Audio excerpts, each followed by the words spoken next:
Bonjour chers amis, chers Congolais, bonjour partout où vous êtes en train de me suivre sur notre chaîne Olivier Les News Télévision. Je pense que le lot, on va essayer un peu de vous informer sur la situation qui se déroule au sein du bureau de l'Assemblée nationale qui est dirigé par Monsieur Vital Kamerhe. Parce qu'actuellement, enquête ezali maintenant en cours pour la oyo etali gestion financière au sein du bureau de l'Assemblée nationale. Et la deuxième des choses, tokomeka impeko solo la nabino à ce qui concerne la situation sécuritaire du 12 avril 2025. Dans tous les deux coins, partie de Nord Kivu, voire même Nirangongo, Massissi Centre, également dans la partie sud Kivu, précisément dans l'aéroport de Kavumu. Parce que de ce côté-là, je pense qu'il y a à peu près 3 villages où est tombé dans Maboko ya où ils allaient récupérer dans Maboko ya Bawazalenu. Pour expliquer bino. Et la deuxième des choses, to komekempe ko tal sabino butu ya lobby na ba 20h. Nini elikaki. Parce que na minute oyo, je voudrais vous informer que Bawazalendo Bazali totalement déterminé de repousser l'ennemi avec une vitesse farouche, vigoureuse, jusqu'à la dernière énergie, de les foutre dehors jusqu'au Rwanda. Celle qui est la patrie, celle qui est la détermination de nos FARDC et les Wazalendo. Dans peu de mois, on aura la paix sur toute l'étendue de la République démocratique du Congo. Alors, bandeko, avant tobanda émission, yabiso tozali kosenga bino, beaucoup d'affaires épelé et beau aimer notre émission partout où vous êtes. Je pense que baza épelé, bazali ko s'inquiéter. Ndenge nini toujours bawazalendo bakopusana te jusqu'à Goma. Je pense que to solo là. Et pour na nini jusqu'à présent na kacha Bukavu toko solo la nyonso wana. Alors, ezali oyabino mwanamboka Olivier. Je pense qu'à tout le temps et à tout moment, vous pouvez faire confiance parce que je vous amène des informations fiables et vérifiables. Nazo lingana d'abord na lobele likambo oyo ya lobi oyo elikaki. Ya mwana ya Paul Kakame oyo azalaki abattu hier na avion. Namoni bato ebele bazali ko s'inquiéter et tout consort par rapport ya événement elikaki lobi. Moi, je pense que moni tango ennemi bazali ko frapper ennemi akoki konima te que non ba frapper biso. Abani ko vilipender on a réseaux sociaux parce que cette information c'est une information oyo eko bouger Rwanda tout entière. Vous comprenez? Ce qui information na est commis na ba chaîne ya ba France 24, ya ba RFI. C'est-à-dire na Rwanda voire même eko bouger voire même na armée eko bouger toute la République. Nayebisaki bino ke Rwanda asali nyonso pour que makamwana eyebana te.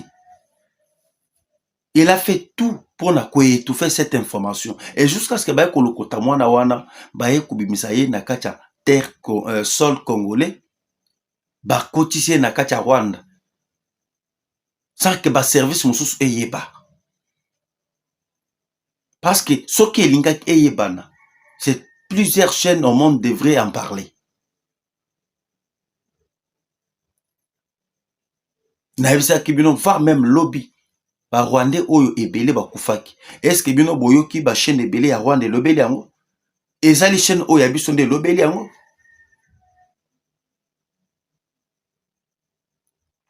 Alors, ce n'est pas important parce que ezali makambo aussi eleki.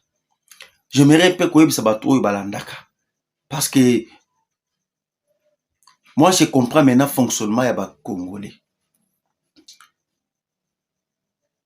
Tout ça na ba Congolais oyo bazali ko comprendre makambo. Na ba Congolais oyo bazali ko comprendre makambo te. Ceux qui bakoti na ba réseaux sociaux, ba moni makambo oyo ezali ko Rwanda azali ko vilipender. Des fois bazo kondimela makambo wango. Mais si aujourd'hui on vous amène des vraies informations, il y a d'autres personnes qui sont là, il y a kokoti ya ko critiquer. Et si vous voulez voir que c'est une vérité, Nakacha Rwanda. Si vous avez des frères, Nakacha Rwanda, Bobinga Bango, Bakoye Bisabino, Pona likambo ya Ivan Kagame. Il est hospitalisé. Ba poche ya Kabila nyonso to bakotaki na bango, basali touché.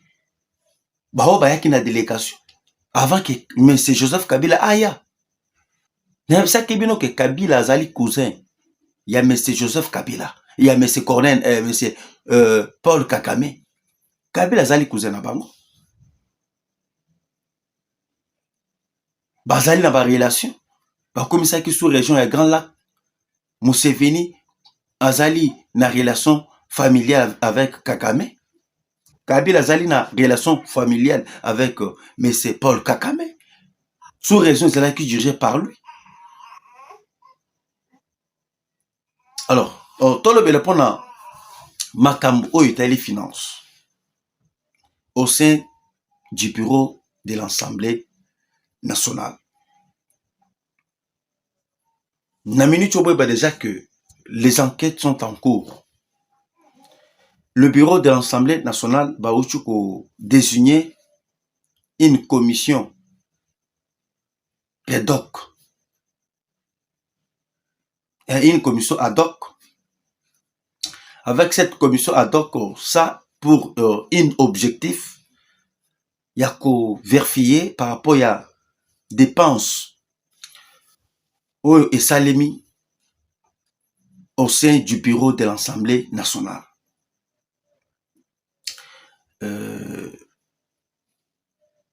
Na commission oyo basali bazolinga bayeba par rapport à dépenses ya mosolo oyo ezali dépensé durant dernière année oyo uchukoleka. Parce que on a appris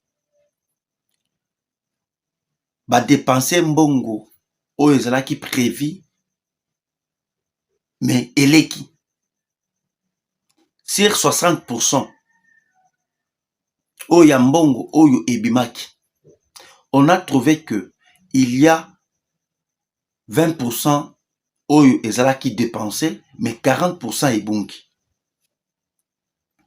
Est-ce que ezali likambo ya Papa Tito oyo ayebaki yoyo ya bana ya 100 jours? Je me demande sur ça.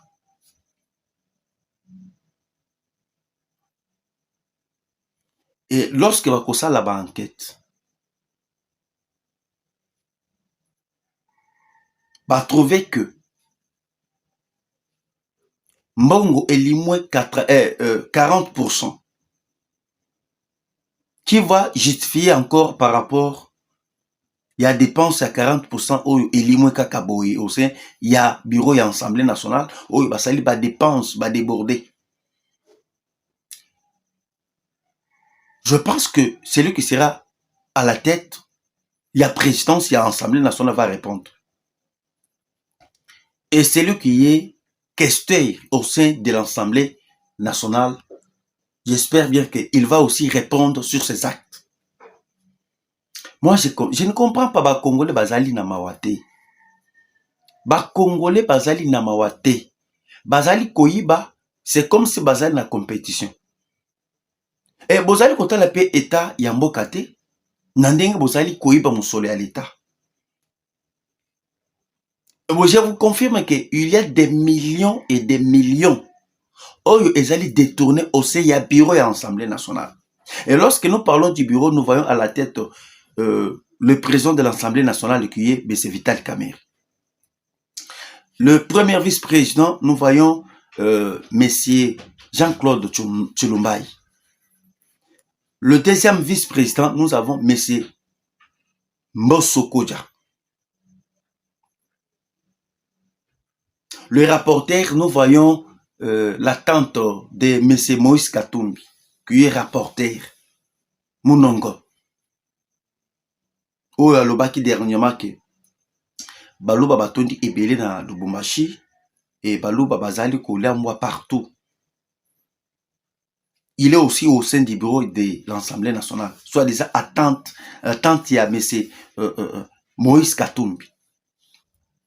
Maintenant, sur ces enquêtes, moi j'aimerais que enquête Oyo et Keneti Nasuka. Parce que d'abord député on a bazali na mitema mabe.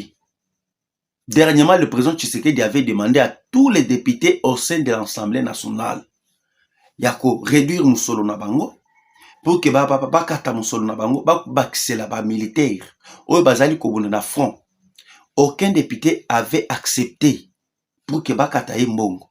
Ezala bureau ya Assemblée nationale. Aucun membre ya bureau ya Assemblée nationale animaki pour que bakata musolo na ye bapesa ba militaire oyo bazali au four au moulin na front oyo bazali kobunda.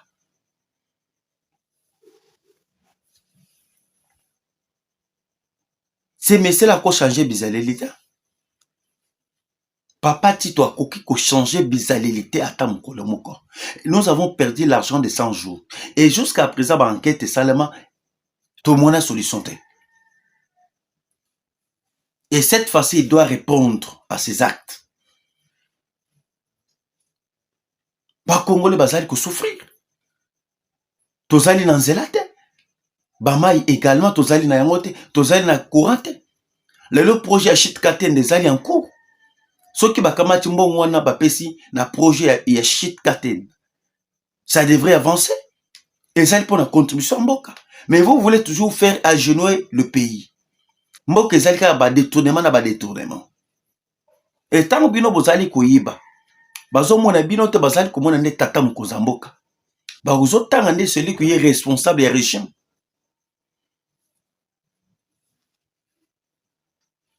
Des voleurs, des criminels. Tantôt bino bozali epai na bakari binye na kacha Rwanda, bozali na bakari binye na kacha Uganda. Et tantôt vous avez des groupes armés, bozali co-financer. Et en même temps vous êtes là à l'Assemblée nationale pour na ko détourner bambongo à l'État. Ça c'est exagéré. Oyo bolekisi. Il y a un militaire qui est au front, qui se bat pour la souveraineté de l'État. Mais yo ozali kaka wana na ba cravate, na ba veste, cravate à kimoyibi. Ba veste à kimoyibi pena.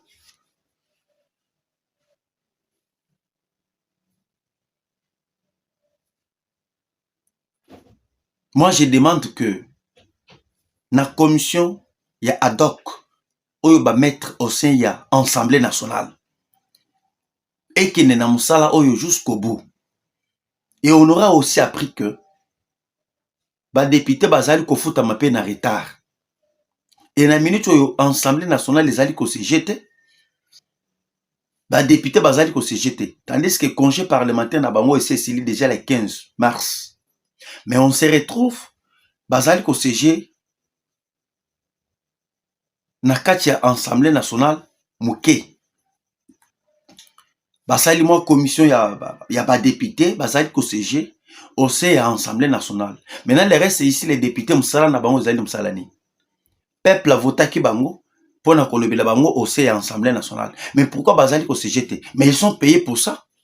Bazali ko futa mapona li futa ko siéger ya kolobela peuple. Mais ndenge nini ba député jusqu'à présent le 15 mars et c'est leki bazali ko siéger na kati ya Assemblée nationale. Et tozali komona utilité na bango te au sein ya Assemblée nationale.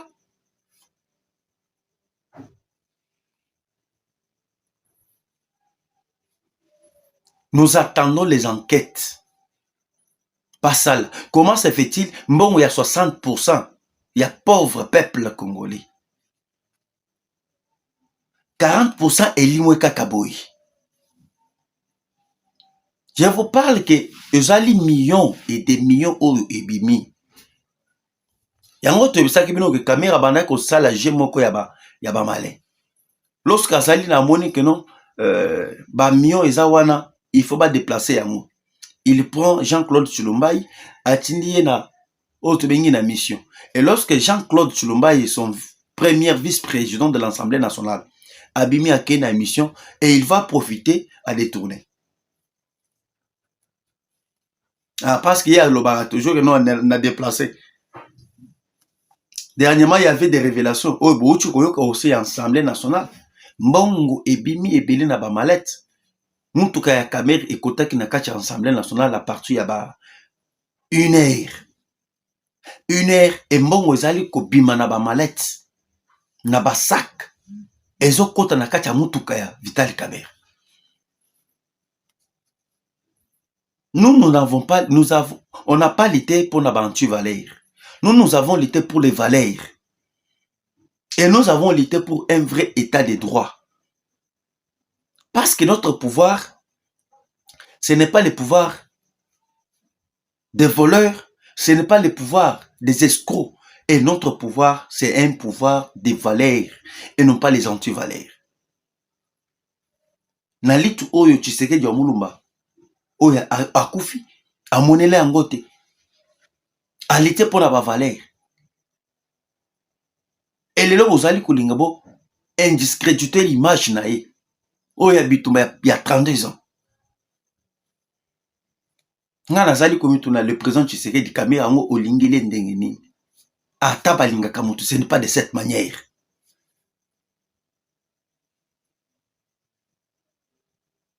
Bato wana bazali ko soutenir yo c'est parce que ozali kopesa bango ba poste.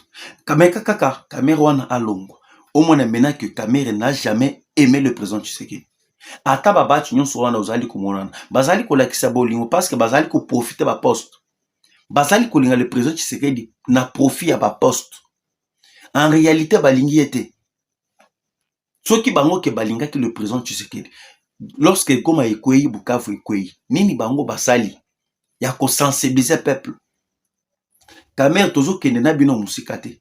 Awa tozali na territoire ya Walungu. Walungu ezali pembeni awa epai na bango. Soit disait epai ba Kamere.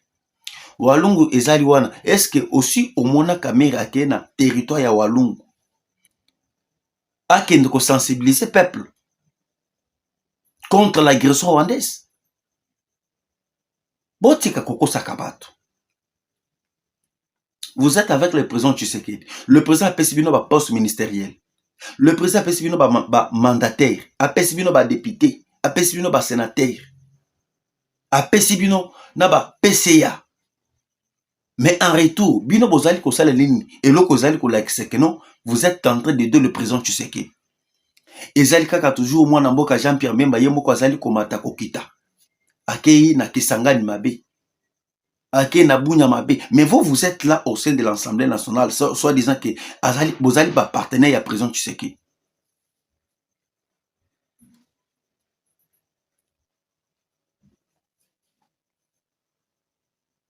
Et j'aimerais que makambo oyo basali kosala ekende tina suka ya commission ya ad hoc.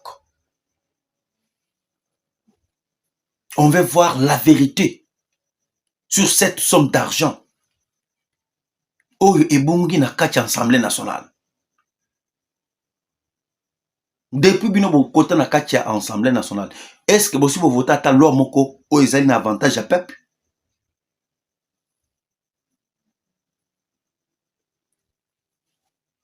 Des escrocs, des voleurs.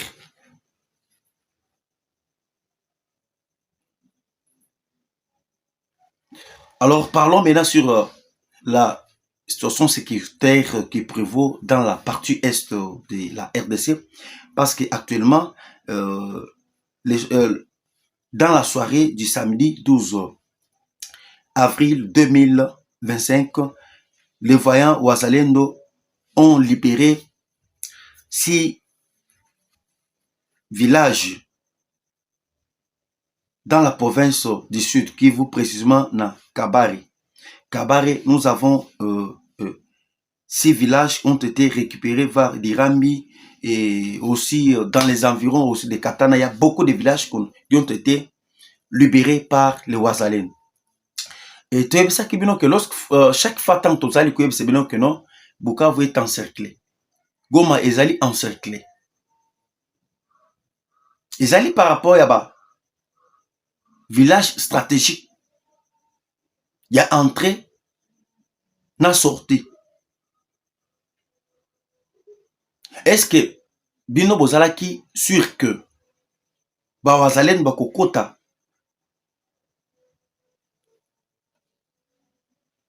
pembeni ya ville ya Goma? Vous êtes sûr? Et les autres tozali koyeba c'est bino ce qui a permis au wazalendo yake ba percer ba kota na quelques kilomètres avec la ville de Goma.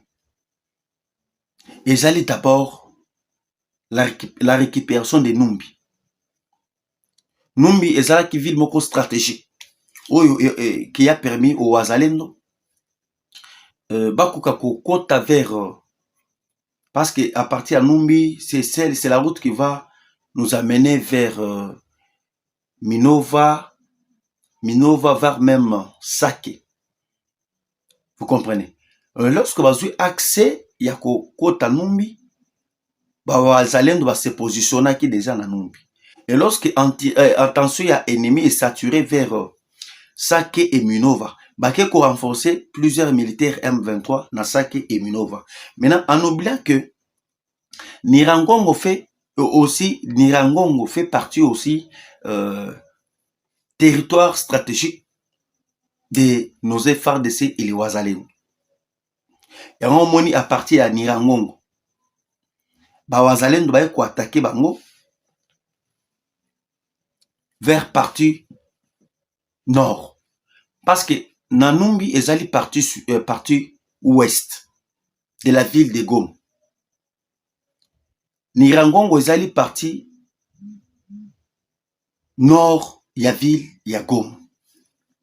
Ne monisco ennemi à se perdre. Pourquoi? Parce que ba wazalendo bakoti à partir à Numbi. Bakati sko ba militaire oyo bazalaki na ville batindi bango na côté à Sake côté à Minova ba renforcer yango pour la contrôle. Ne monisco effectif na bango ekomi muke. Lorsque effectif na bango ekomi muke, ne moni basali renfort na kati ya Rwanda. Et na minute ndenge tozali koyebisa bino.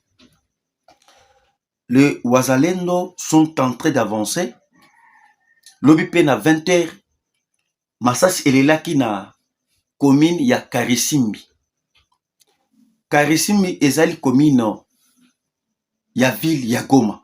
Parce que na ville ya Goma, nous avons celle que deux communes. La commune de Goma et la commune de Karisimbi. Maintenant, commune o ezali munene na ville ya Goma ezali commune ya Karisimbi. Karisimbi c'est ezali commune oyo ezali vaste. Je peux dire que non, donc on a tous allé na commune ya Maluku. Vous comprenez? Commune ya Chango, commune ya Masina. Maintenant na commune na côté ya Masina, commune oyo ezali vaste, ezali commune ya Maluku. C'est-à-dire bitumesco ezali kobundama na entrée ya commune ya Maluku. Goma ezali mune. La ville de Goma ezali vaste. Yango lorsqu'on vous dit que Bawazalendo Bazali à 7 km de la ville de Goma. C'est-à-dire Bazali à 7 km na commune ya Maluku. Dire que 7 km na ville ya Goma et 7 km avec Goma. Ce n'est pas dit que Bazali déjà na kati ya Goma. Bazali à quelques kilomètres va toucher Otobengi Goma. Parce que na minute on va récupérer déjà Kibati. Kibati ezali contrôlé na maboko na bango. Et je vous dis actuellement le M23 Bazali na maman na difficulté à kosakanate. Difficulté ezali na ngamu na bango. J'ai vu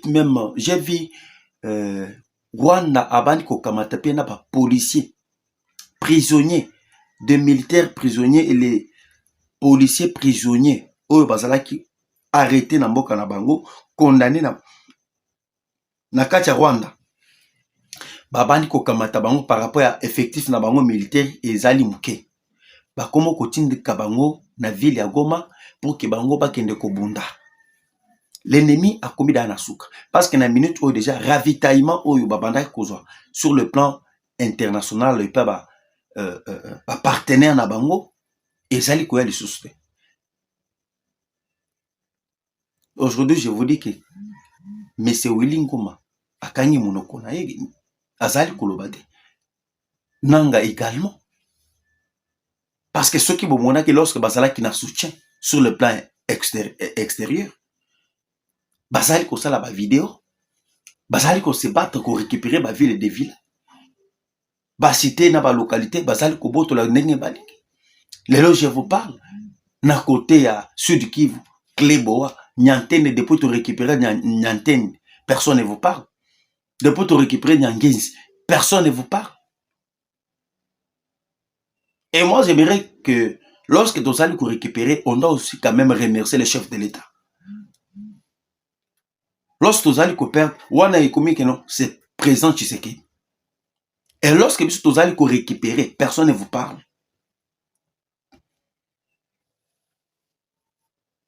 Et dans la minute, on voit déjà que le président Tshisekedi, avec sa détermination,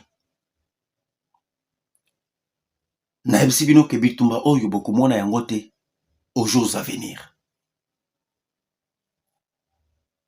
Parce que nzala ekoteli déjà ba ennemi, bazali frapper na banzala, bazali frapper na impayement. Ata lelo bazali kotinda kokamata ba prisonnier ba komo kotindika bango na front ba ya kobunda. Prisonnier ni na koya kolinga se sacrifier na mutu oyo anyokoliye.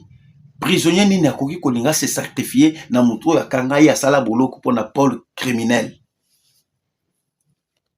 Et nous voulons aussi alerter les gouvernements congolais na ba service na biso ya renseignement.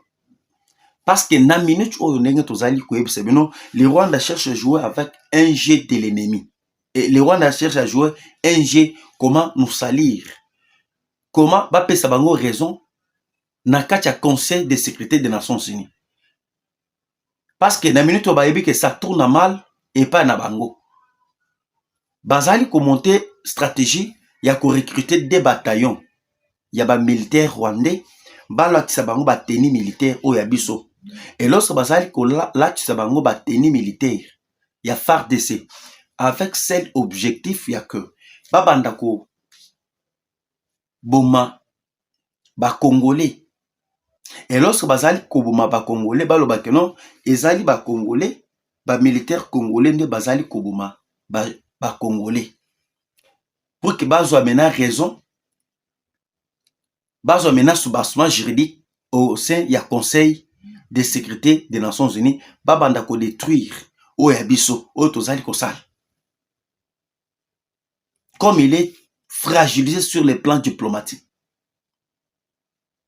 Et il cherche maintenant des raisons valables qui vont justifier que au monitant biso tozali kokota na Congo, nous avons raison.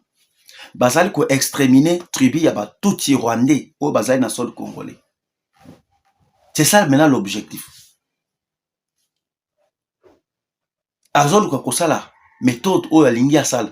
Et tandis que makambo ya ebisa ki l'envoyé spécial Massa Dabalos na kati ya Rwanda. Ya ko ebisa que non, nous venons na kati ya Congo avec raison parce que le gouvernement congolais azali ko massacrer les Rwandais qui sont au Congo. Il avait invoqué ces questions-là. Et Massa Dabalos a ebisa ki non, je ne veux pas de ces mensonges. Parce que Zali, Montel, Zali, qu'on utilisait à tout le temps et à tout moment. Alors, Bande Kobalanignon, surtout, je pense que vous avez suivi comment est-ce que, actuellement, na côté à Sud Kivu, na Kavumu, na côté à Kavumu, il y a après près 3 villages ont été récupérés par les Wazalendo. Et au côté à Nirangongo, on a expliqué bien clairement que na Nirangongo, qui bat chez Ali récupéré par le Wazalendo. Les positions à Wazalendo, on a fait des Wazalendo qui avancer vers Minova vers Sake parce que na minute oyo Numbi ezali récupéré. Et boye ba déjà que moi na Museveni commence à s'excuser. Moi na Museveni abandi kotuite à chaque temps et à tout moment. Et je ne sais pas ni les alco poussa kotindi kaye abanda kotuite et koloba par rapport à ce que akoya ko attaquer Congo les sousté akoya mena kaka pour à protéger ba Congolais, à protéger Otobengi les Ougandais qui sont au sol congolais. Je pense que c'est une affaire que nous allons aborder dans la deuxième émission Yabiso Yamukolo Yalelo dimanche, jeudi et je remercie. Mais néanmoins, à chaque fois et à tout moment, on doit commencer à vous amener des images. Pour banakosala ba effort, ya koyela bino ba image ya bibembe ya batu oyo bazali kokufa na partie est. Ba oyo babengaka totindela bango ba image. Ba oyo bazali kobenga te bazali na difficulté ebele parce que bazali kozwa ba image te. Je pense qu'à la prochaine fois, soki to lobeli makambo etali partie ya est ya bibembe. Okamati numéro oyo ezali na bande oyo suka ya biso. Vous appelez, on va vous envoyer les images. Okobanda kotala ba image et des fois to banda komema ba image na bilili. Ce qui fait que tozo boya ba image ya makila parce que ezali ko créer problème na ba chaîne. Toko risque ba kanga chaîne. Parce que YouTube ezali kolinga image ya makila te. YouTube azali kolinga te image ya moto balinga yango te. Image ya violence balinga yango te. C'est pour cela to lingaka obengi, on vous envoie ça sur WhatsApp. Maintenant, néanmoins qu'on va chercher que oh ezali permis to banda ko lexa yango. Merci. To kutana bino mbalasim. Ezali o yabino mwana mboka Olivier. Bye.